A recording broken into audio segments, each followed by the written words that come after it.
Sisters, brothers, colleagues, friends, CCDA practitioners, I greet you from the heart of Minneapolis, Minnesota, not far from the scene of George Floyd's horrific and senseless death 2 weeks ago.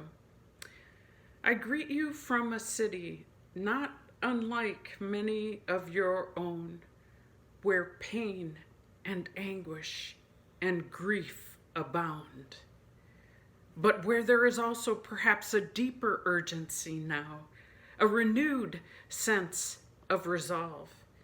Pastors and organizers, activists and committed, compelled reconcilers have been centered in community defense and response, perhaps as never before.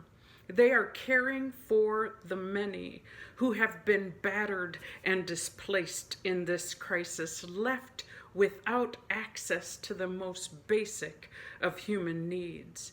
Development plans are already underway to rebuild destroyed businesses, many of them Black and Brown owned. We are speaking the language of community restoration in Minneapolis and beyond. Christian community developers and practitioners all across the country are working, as we have historically, God's agents and ambassadors of change, determined to dismantle the generational systems and cycles of oppression, violence, and inequity now on full display once again across this nation. And much more critical to this moment, we are showing up, kneeling down, lifting our voices in a sustained chorus of active resistance to declare this must stop now. Reform must come. This is legacy work within CCDA. This is what we do. Oh, the Reverend Dr. John Perkins, founder of this incredible organization, poignantly reminds us that love is the final fight. Friends, we are in a moment. As a nation, as an organization, as a collective where we must lovingly fight. We must fight not merely to change the narrative, but to change the foundation and trajectory of every evil system which keeps children, families, entire communities, entire people groups bound. We must fight to change the breath-extinguishing, insidious reality of systematized, codified racism in this country. We must fight.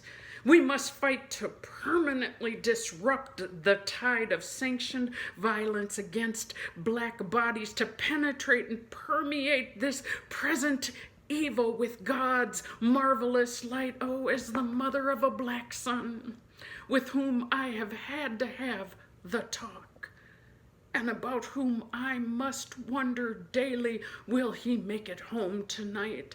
I implore you, CCDA, to lovingly, actively fight.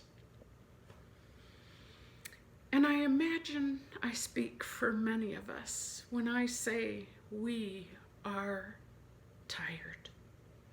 This work is long and it is hard.